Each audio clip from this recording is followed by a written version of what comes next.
কয়েকদিন আগে বলেছিলাম যে গোপালগঞ্জকে আশেপাশের 3টা জেলায় ভাগ করে দেন।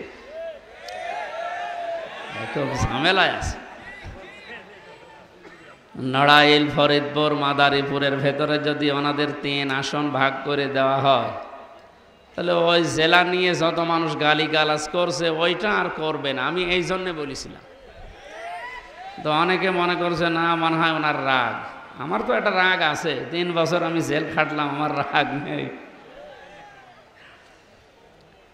ওই জেলা যদি না থাকতো আমার জেলে যাওয়া লাগতো না। না, ওই যে গালিগালাজ চলছে তো সারা দুনিয়ায়। এই যে কয়েকদিন আগে গিয়েছিলাম মালয়েশিয়া, ওখানেও গালি দেয়। হয়তো তাকে গালি না দিয়ে ওই জেলারে গালি দেয়। এই জেলার নামটাই যদি না থাকে, সব বিলীন হয়ে যায় আশপাশের জেলার ভেতরে, তাহলে কি আবার গালি দিতে পারবে? এই কারণে বলেছিলাম। তুমি মানুষ দুঃখ পেয়েছে যে মানে নামই বাদ দিতে বললো। যে আমার আগে যে খালেদা জিয়া বলেছিল, তখন তো আপনারা কিছু বলেননি। আমি তো বলেছি 3 জেলায় ভাগ করে দেন, 3 আসন, আর উনি তো বলেছে একেবারে গোপালই পাল্টিয়ে ফেলবো। তখনও কিছু বলেননি। আমারে নরম পাই তো। যাক, আপনাদেরকে গালিগালাজ থেকে মুক্ত করার জন্য কেউ যেন আর সামনে গালি না দেয়, এই কারণে বলেছিলাম। আপনাদের ভালো না লাগলে আপনারা যা ভাল লাগে তাই করেন। দলমত নির্বিশেষে আজকে কোরআনে কারিম শোনার জন্য আমরা এসেছি। হাদা বায়ানুল লিন্নাস হুদাল লিন্নাস। এটা শুধু মুসলমানদের জন্য না, মানুষ যারা তাদের জন্যই কোরআন শরীফ, নাকি বলেন বলেন? সুতরাং এখানে মানুষ যারা তারা এসেছে, সে যে ধর্মই মানুক না কেন। আর আমার যতটুকু বাস্তবতা আমি দেখেছি, মানুষ যদি মানুষত্ব নিয়ে কোরআনের কাছে একটু আসে, আরও যদি একটু উদারতা প্রকাশ করে, আল্লাহ তাকে হেদায়েত দিয়ে দেবে। 17 সালে একটা তথ্য বলেছিলাম, আমেরিকার এক প্রেসিডেন্ট ছিল, তার নাম ছিল যে টনি বেলাওয়ার। এই লোকটার একটা শালি ছিল, ছোট শালি, লরেন বুথ। এ মহিলা ইরানের তেহরান বিমানবন্দরে নামার পর এক মুসলমানের কাছে বলেছিল যে আমি ইসলাম গ্রহণ করব না, কিন্তু আমি ইসলাম জানতে চাই। অথেন্টিক ইসলাম জানা যাবে যে বই পড়লে আপনি আমারে ওই বই দিন। মুসলমান তাকে কোরআন শরীফ দিয়েছে, ইংরেজি ভার্সন সহ। সে খ্রিস্টান মহিলা, শিক্ষিতা, 3 বছর একাধারে কোরআনে কারিম পড়েছে, তাও বুঝে বুঝে। ঘোষণা দিয়েছিল যে মুসলমানেরা তামাম দুনিয়ায় প্রচার করা আছে যে কোরআনে নাকি কোনো ভুল নেই। আমি কোরআনে 53 জায়গায় ভুল পেয়েছি। কিন্তু যখন তিনি মুসলমান হলেন, সাংবাদিকরা জিজ্ঞাসা করছিলেন যে আপনি একজন খ্রিস্টান, মুসলমান হচ্ছেন? ও মহিলা বলেছে আমি মুসলমান হই এই কারণে আমি 53 জায়গায় কোরআন ভুল ধরেছিলাম, কিন্তু আশ্চর্যের বিষয়, যেখানে ভুল ধরি দেখি তার পরের আয়াতে বা পরের সূরাতে আল্লাহ 1500 বছর আগে তার জবাব দিয়ে দিয়েছে। শেষে আমার জীবনের ভুল ধরা পড়ে গেছে। এই জন্যে আমি বাপদাদার ধর্ম ত্যাগ করে এখন আমি মুসলমান, ইসলাম ধর্ম গ্রহণ করে মুসলমান হয়েছি। সুবহানাল্লাহ। এই যে কোরআনে কারিমে আমি 53 জায়গায় ভুল ধরেছিলাম বা পেয়েছিলাম, এটা কি আমির হামজার কথা, লরেন বুথের কথা? এই মহিলার নামটা কেটে আমার নাম ওখানে যে আমি এই শব্দ জুড়ে দিয়ে কারা যেন প্রচার করেছে যে আমির হামজা বলেছে কোরআনে 53 জায়গায় ভুল আছে, ওর পেছনে নামাজ পড়া জায়েজ নেই, ওর ওয়াজ শোনাও হারাম। যে লোকটা এই ফতোয়া দিল ও মনে হয় মেয়াদ উত্তীর্ণ গাঁজা খেয়েছে। আপনি আগে পরের কথা শুনবেন না। এই কথা কি আমার ছিল না লরেন বুথের ছিল বলেন? আপনি আমার নামে যে চালিয়ে দিলেন, তামাম পৃথিবীতে সবচাইতে এইটা বেশি চলছে আজ মুসলমানদের বিরুদ্ধে। কোরআনে কারিমে রব্বুল আলামিন জানিয়েছেন আমাই ইয়াকসিবু খাতিআতান আও ইসমান সুম্মা ইয়ারমি বিহি বারিয়ান ফাকাদ ইহতামালা বুহতানা ওয়া ইসমান মুবিনা। সূরা নিসার 112 নম্বর আয়াতে আছে, পৃথিবীতে বহু মানুষ এমন আছে নিজে অন্যায় করে, দোষ করে, অপরাধ করে, পাপ করে। এই অন্যায়টা পাপটা যখন হয়ে যায় তখন একটা ভালো নিরপরাধ নির্দোষ মানুষের ওপরে দোষটা চাপিয়ে দিয়ে নিজে ভালো সাজে। এই গোনা বাংলাদেশে বন্ধ হয়ে গেছে, বলেন বলেন, এটা আর এখন বেশি চলছে। আল্লাহ পাক বলেন ফাকাদ ইহতামালা বুহতানা ওয়া ইসমান মুবিনা, সে যেন প্রকাশ্য পাপের বোঝা বহন করে নিয়ে বেড়াচ্ছে। আমার মনে হয় অপরাধ যদি দেখার সিস্টেম থাকতো, যেটা কিয়ামতের ময়দানে দেখা যাবে, যে যেই ধরনের অপরাধ পাপ গনা দুনিয়ায় করবে, কিয়ামতের দিন আল্লাহ তার 3.5 হাত বডির ভেতরে এটা ফুটিয়ে তুলবে। ইয়ারাফুল মুজরিমুনা বিসিমাহুম ফায়ুখাযু বিন নাওয়াসি ওয়াল আকদাম ফাবিআইয়ি আলাই রাব্বিকুমা তুকাযযিবান। জবান খুলে কোরআনের সোনালী আয়াতটা পড়েন, ফাবিআইয়ি আলাই রাব্বিকুমা তুকাযযিবান। আল্লাহ পাক বলেন কিয়ামতে কোনো অপরাধীকে আমি জিজ্ঞাসা করব না তার অপরাধ সম্পর্কে। অপরাধী তাদের শরীরের ভেতরে অপরাধ ফুটে উঠবে, তাদের কদম ধরে চুল ধরে অপমানজনক অবস্থায়। সুম্মা ফি সিলসিলাতিন যারউহা সাবউনা যিরাআন ফাসলুকু, 70 গজ শিকল দিয়ে তাদেরকে বাঁধা হবে। খুযুহু ফাগুল্লুহু সুম্মাল জাহিমা সাল্লু, ফেরেশতাদেরকে বলা হবে ধরো ঊর্ধ্বমুখী করে জাহান্নামের দিকে নিয়ে যাও। এই আয়াত থেকে আমি একটা প্রমাণ পেয়েছি, পৃথিবীতে মানুষের বিচার আর কিয়ামতে আল্লাহর বিচারের ভেতরে পার্থক্য এইটাই। দুনিয়ার কোনো বিচারক সাক্ষী ছাড়া রায় দিতে পারে না, অপরাধীকে জিজ্ঞাসা করা ছাড়া রায় লিখতে পারে না। কিন্তু মহান আল্লাহ দুনিয়ার কোনো অপরাধীকে জিজ্ঞাসা করবে না তার অপরাধ সম্পর্কে, তার শরীরের ভেতরে অপরাধের চিহ্নগুলো আল্লাহ ফুটিয়ে তুলবে।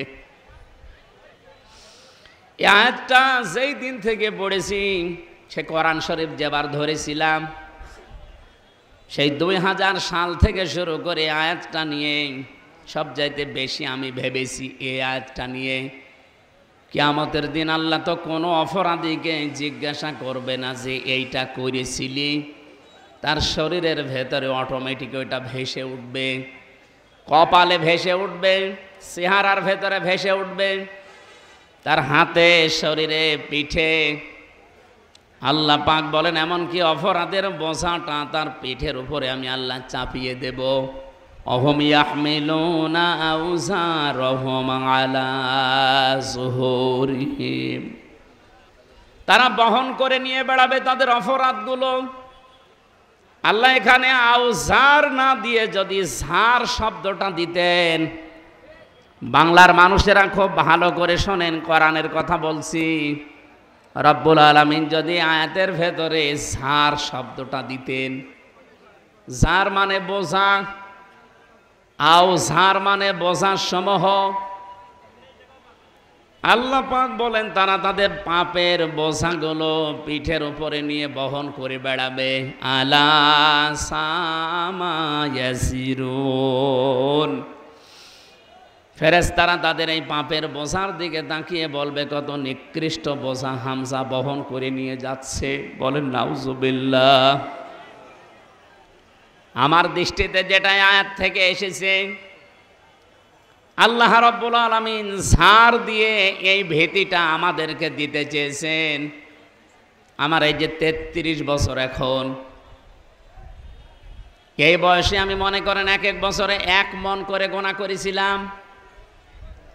33 মন গোনা নিয়ে যদি এখন আমি মারা যাই, মরণের পরে যদি আল্লাহ আমার পিঠের ওপরে গোনাগুলো বোঝা আকারে চাপিয়ে দেয়, মনে করেন 33টা বোঝা 1 মন করে, আমার বিচার শেষ হয়ে যাওয়ার কথা। কিন্তু আউঝার দিয়ে আমরা বিপদে আছি। আমি যতগুলো তাফসির দেখেছি, এখানে আলেম যারা তারা বলবেন, মুফাসসিরিন ইকরাম আমার যতগুলো তাফসির দেখা সবাই একমত, আমি হয়তো 33 বছর বয়সে 33 মন গোনা নিয়ে মারা গেলাম, কিন্তু কিয়ামতের দিন আসতে আসতে আমার গোনার বোঝা হয়ে যাবে 33,000 মন। প্রশ্ন আসতে পারে এটা অবিচার না? না, কারণ আমার এই 33 বছরে আমি এমন এমন কাজের আঞ্জাম দিয়েছি, এমন এমন কাজ করেছি, আমি মারা গেছি কিন্তু কাজ মারা যায়নি। আমি এমন একটা দল গঠন করে রেখে গেলাম, আমি তো মরে গেছি 70 সালে 75 সালে, কিন্তু আমার দল তো মরে যায়নি। ও দল 180 মাইল বেগে চালাচ্ছে। এরকম দল দেশে নেই। আমি তো মরে গেছি 82 সালে, কিন্তু এমন একটা দল আমি বাংলাদেশে তৈরি করে রেখে গেছি যারা এখনো 180 মাইল বেগে চাঁদাবাজি করছে। এটা কিন্তু এই দেশে না, অন্য দেশে আছে। গতকালকে একটা হাদিস পড়ছিলাম, মুসলিম শরীফের 257 নম্বর হাদিস। না, এই হাদিস বাদ দিয়ে দেব। জৈনক এক ব্যক্তি এসেছে হযরত আবু হুরায়রা থেকে বর্ণিত, নবীজির কাছে এসে বলে, ইয়া রাসূলুল্লাহ, হে আল্লাহর নবী, কোন সন্ত্রাসী চাঁদাবাজ এ লোকটা যদি আমার মাল ছিনিয়ে নিতে আসে তা আমি করব কি?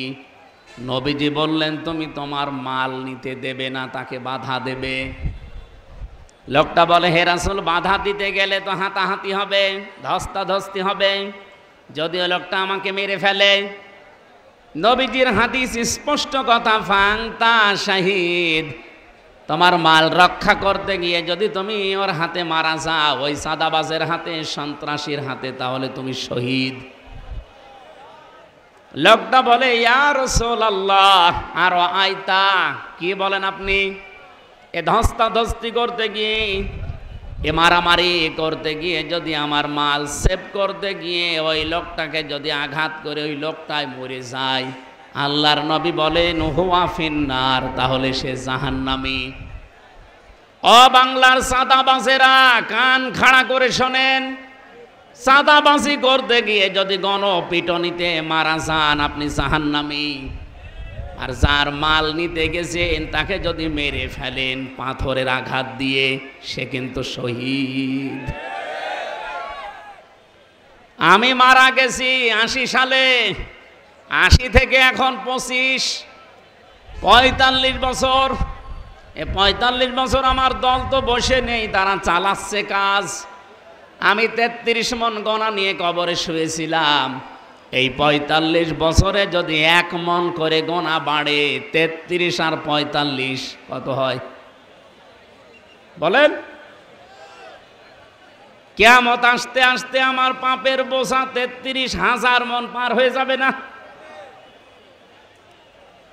এখানে আয়াতটা পড়লে আমার কেমন যেন লাগে, বাংলাদেশে বহু মানুষের জীবনের সাথে আয়াত এখন 100 ভাগ খাপের খাপ, মমতাজের বাপ। এই মিলে যাচ্ছে না? কি বৃষ্টি হচ্ছে?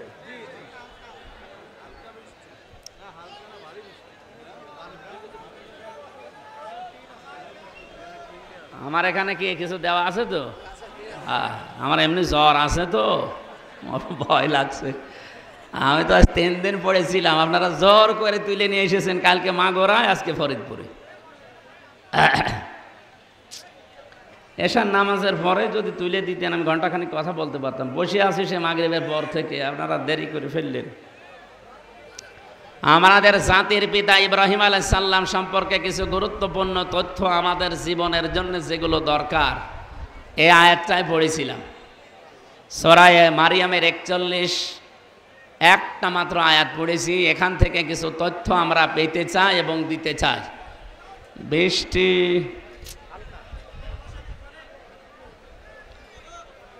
আমার ভাইরা, যেই কথা তুলেছিলাম, এই জন্য আমরা সাবধান, আমাদের জীবন যেন এমন করে গঠন না করি যে আমি মরে যাচ্ছি কিন্তু আমার গনার কাজগুলো মরে যায় না, ওগুলো জিন্দা থাকে। আমার মতো কপাল পোড়া হতভাগ্য দরিদ্র এই পৃথিবীতে আর কেউ নেই। সাহাবী প্রশ্ন করলেন, পৃথিবীতে সবচাইতে হতভাগ্য দরিদ্র গরিব মানুষ কোনটা? নবীজি বললেন, কিয়ামতের দিন ওই লোকটা সবচাইতে অসহায় গরিব। বারবার এভাবে ভাই দেখেন বৃষ্টি কি জোরে হচ্ছে।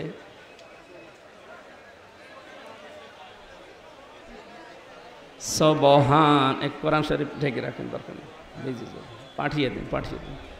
সুবহানাল্লাহ আলহামদুলিল্লাহ লা ইলাহা ইল্লাল্লাহ সুবহানাল্লাহ।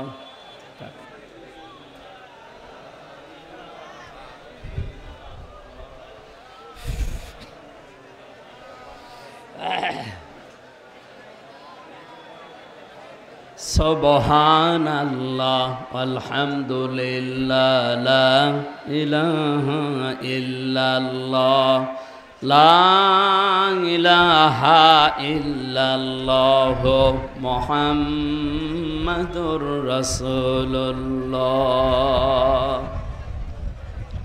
ফরিদপুরবাসী আমরা সব বাদ দিলাম, ভূমিকায় যত কথা ছিল রসুলের ওপরে একবারে দরুদ আর সালাম পাঠ করি। সূরা মারিয়াম 41 নম্বর আয়াত, একটা মাত্র আয়াত যেহেতু পড়েছি, হক আদায় করা দরকার।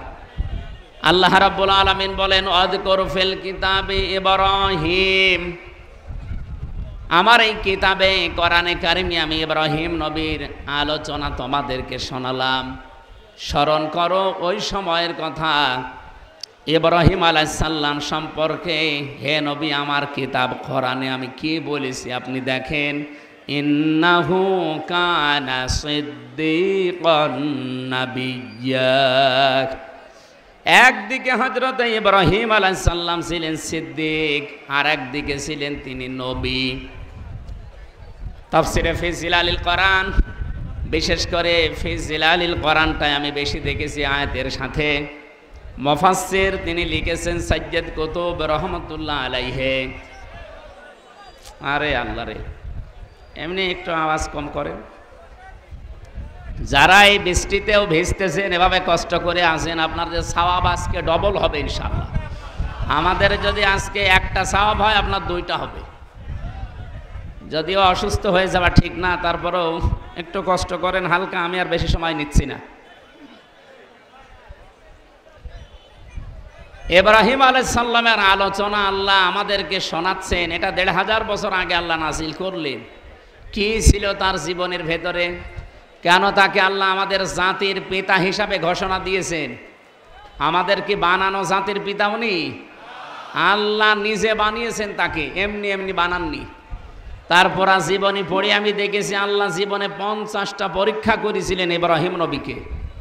একটা পরীক্ষায় ইব্রাহিম নবী ফেল করেননি, প্রত্যেকটাই তিনি পাশ করেছেন। আল্লাহ পাক তার এই পাশ করা দেখতে দেখতে সর্বশেষ 50 নম্বর পরীক্ষায় এসে এই দুইটা উপাধি তাকে দিয়েছেন। তিনি একদিকে ছিলেন সিদ্দিক, আর একদিকে ছিলেন তিনি নবী। সিদ্দিক কাকে বলে? বাংলাদেশে একটা কথা প্রচার করা আছে, যারা সত্য কথা বলে তারা সিদ্দিক না। শুধু সত্য কথা বললেই মানুষ সিদ্দিক হয় না। সত্যকে সত্য জানার পরে যারা দ্বিধাহীন চিত্তে প্রশ্ন ছাড়া বিনা বাধায় বিনা টেনশনে যারা মেনে নিতে পারে, এই মানুষগুলো সিদ্দিক। কথা বুঝতেছেন? এই দেশে এখন ৭৩টার উপরে দল কাজ করছে। ধর্মীয় বলেন আর জেনারেল বলেন, সবার চিন্তায় এই দেশে শান্তি প্রতিষ্ঠা করা। কিন্তু এই পৃথিবীতে শান্তি প্রতিষ্ঠা হতে পারে যার দ্বারা, তার নাম ইসলাম। এ বিষয়ে মতপার্থক্য আছে আমাদের। ইসলাম ছাড়া শান্তি সম্ভব না, 54 বছর তার প্রমাণ। পৃথিবী তৈরি হওয়ার পর থেকে অনেকেই জীবন দিয়ে পর্যন্ত চেষ্টা চালিয়েছে। আপনি লেনিনের জীবনী পড়েন, কার্ল মার্ক্সের জীবনী পড়েন, মাও সাতুনের জীবনী পড়েন, ওদের জীবনী পড়ে আমি দেখেছি জীবনটাই শেষ করে দিয়েছে শান্তি প্রতিষ্ঠার জন্যে, সমাজতন্ত্রের জন্যে জীবন শেষ করে দিয়েছে, কিন্তু শান্তি দুনিয়ায় কাঙ্ক্ষিত মানের দিতে তারা পেরেছে। অথচ আমাদের নবী মুহাম্মদুর রাসূলুল্লাহ চেষ্টা তিনি 17 বছর থেকে 40 23 বছর করেছিলেন, তিনিও কাঙ্ক্ষিত মানের শান্তি দিতে পারেননি। কিন্তু যখনই কোরআনে কারিম হাতে পেলেন, মাত্র এই 23 বছরের জীবনে, কারণ মাত্র 23 বছরে তার উপরে কোরআন নাজিল হয়েছিল, এই 40 থেকে 63 এই 23 বছরের ভেতরে এমন শান্তি দুনিয়ায় তিনি কায়েম করেছেন, কিয়ামত পর্যন্ত ওই শান্তি আর আসবে না। এই বাংলাদেশে এখন যারা 73টা দল সবাই চাচ্ছে শান্তি, বলেন তো ইসলামকে ব্যক্তিগত জীবন থেকে রাষ্ট্রীয় জীবন পর্যন্ত, এমনকি আন্তর্জাতিকভাবে যারা কায়েম করতে চায়, নবীজি বলেন ফাত্তাবিউস সিওয়াদা, হাদিসের প্রথম অংশ এটা, হে আমার উম্মতেরা যখন দেখবে তোমাদের ওই জামানা ইসলামকে শক দ্বীপ আর বিভাগে কায়েম করতে সক্ষম যারা, তোমাদের দায়িত্ব হচ্ছে ওই দলকে তোমরা সাপোর্ট করবা। আমি নিজের দিকে তাকিয়ে বলছি না, আল্লাহর কসম আমি সবার দিকে তাকিয়ে কথা বলছি। এই দেশে 18 কোটি মানুষকে বলছি, এদেশে যত দল আছে আপনি নিজের বিবেক দিয়ে বুদ্ধি দিয়ে বলেন তো, যারা এদেশে কাজ করছে ইসলামের জন্যে, ইসলামকে সর্বোচ্চ জায়গায় পৌঁছিয়ে দেওয়ার জন্যে পারফেক্ট দল এই দেশে চালাতে পারে জামাত ইসলামী বাংলাদেশ। আর অন্য কোন দল যদি থাকে প্রত্যেক দিক আর বিভাগে আপনি বলেন, আমি সেইটার নাম বলবো। ইউনিয়ন থেকে আন্তর্জাতিক জীবন পর্যন্ত প্রতিটি জায়গা অর্থনৈতিকভাবে যারা আল্লাহর ওলি প্রমাণ হয়ে গেছে, সেটা জামাত ইসলামী আর ইসলামী ছাত্র শিবির। যদি বলেন না নাম ধরেন, আমি বাস্তবে দেখতে পাচ্ছি এই জন্য নাম ধরলাম, অন্য কারো ভেতরে আমি এটা পাচ্ছি না।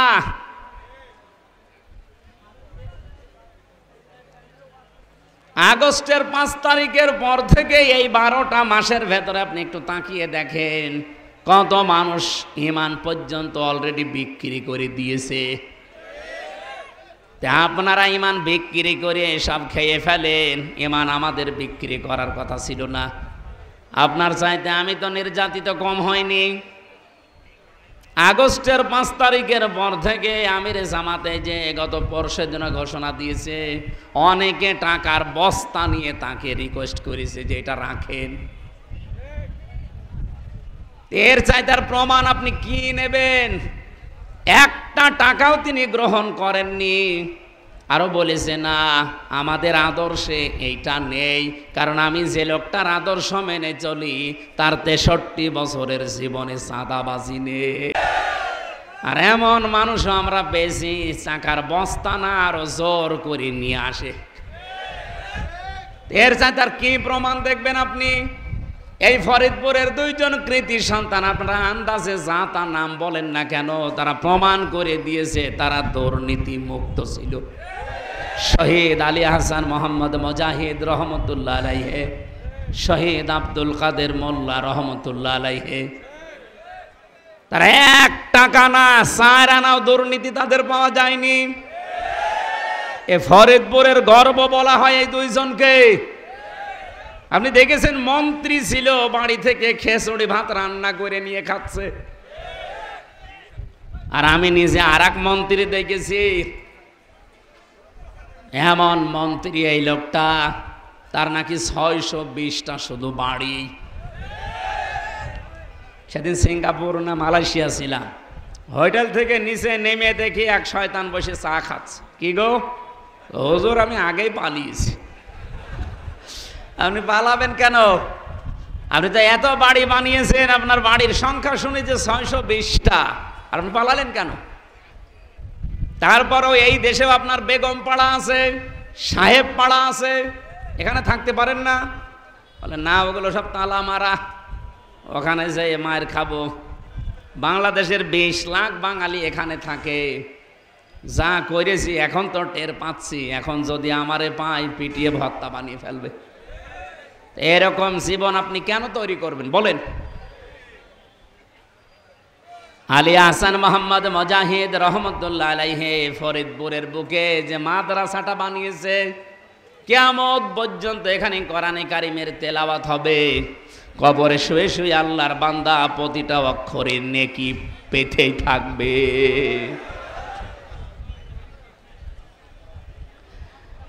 মানুষ তো প্রশ্ন করে যে আপনারা কিছু দেখান, তো কি দেখাবে এর চাইতে? আপনি বলেন তো, এর চাইতে আর কি দেখানো যায়?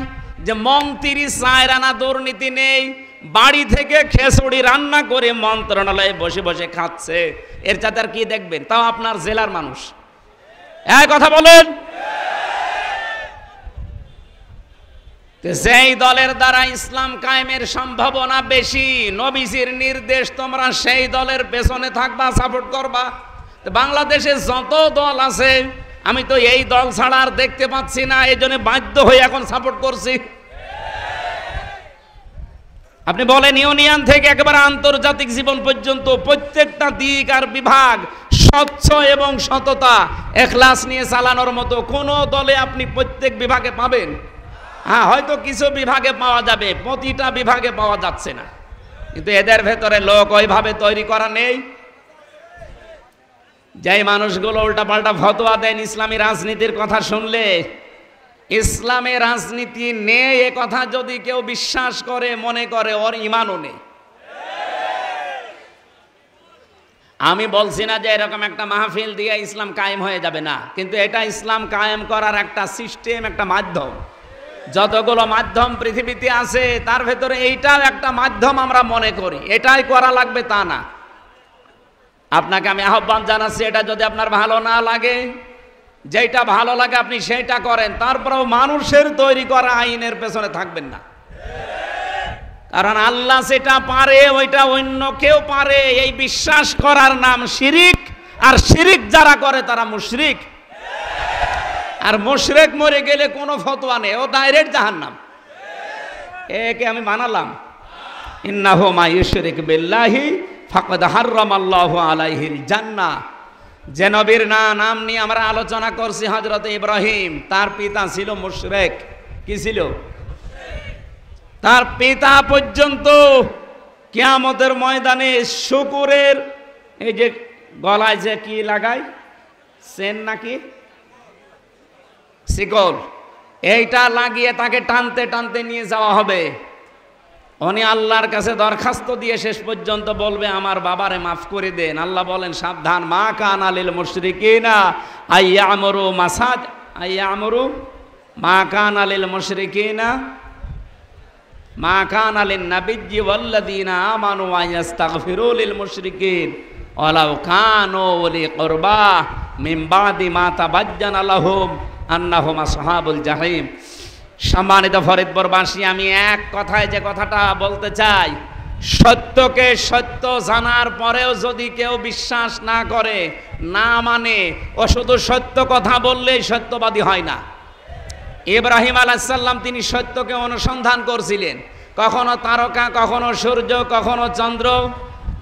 সর্বশেষ তিনি বলেছিলেন ইন্নী ওয়াজ্জাহতু ওয়াজহিয়া লিল্লাযী ফাতারাস সামাওয়াতি ওয়াল আরদা হানিফা ওমা আনা মিনাল মুশরিকিন আলাইহি ওয়া আলা আলিহি ওয়া আসহাবিহিল কিরাম মা দামা শামসু ওয়াল কমারু বিজরিয়ান ওয়ান নাজমু ওয়াশ শাজারু ইয়াসজুদান والسماء رفعها ووضع الميزان فقد قال الله تعالى في كلامه المجيد وبرهانه التوحيد أعوذ بالله من الشيطان الرجيم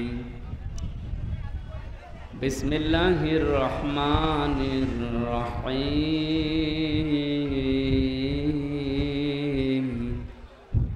এই এত গাঞ্জাম হয় কেন? এদিকে পিছন, পিছিয়ে বসুন, পিছিয়ে বসুন, পিছিয়ে বসুন, যান যান যান, আর পিছন। হ্যাঁ, কথা বন্ধ করেন। কি আশ্চর্য, এ ফ্যানের আর কি এইদিকে দেওয়া যায় না? পিছিয়ে এনে দেন, দেন, এখান থেকে পিছিয়ে দেন না কেন?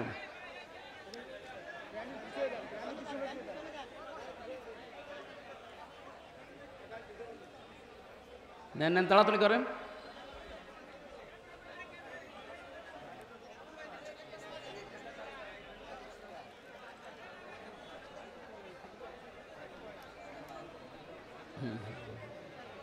দেন, পিছনে দেন, এই যে এই জায়গায় দেন।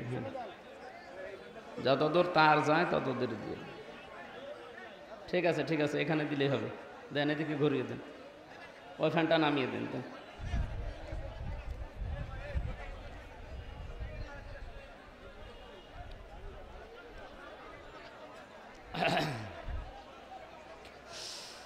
واذكر في الكتاب إبراهيم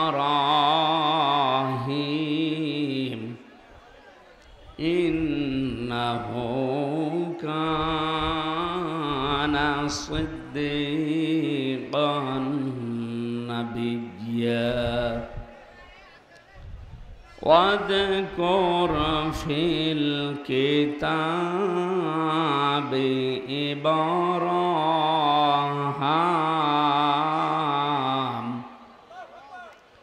إنه كان صديقا نبيا صدق الله العظيم اللهم صل على محمد وآله وصحابه وبارك وسلم الحمد لله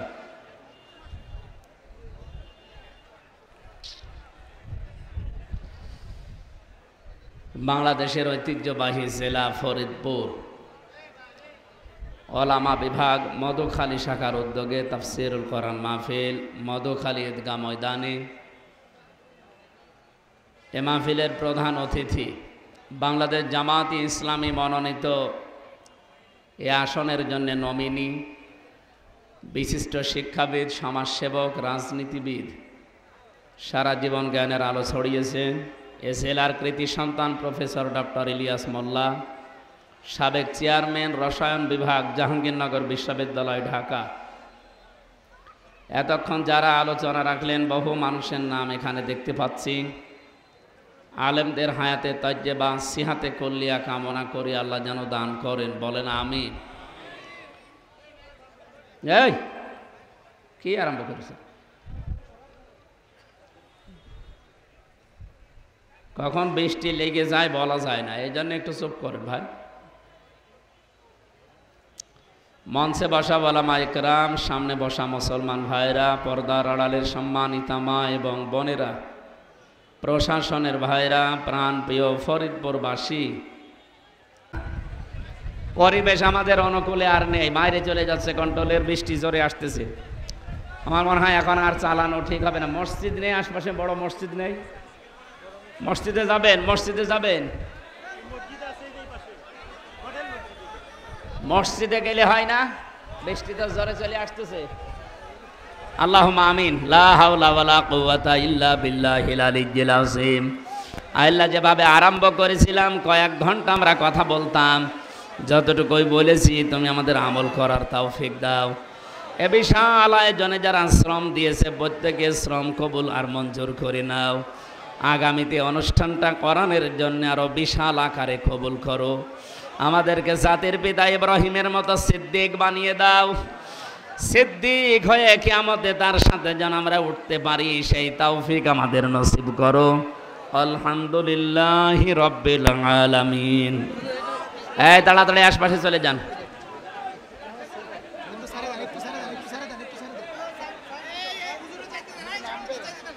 নামলে তো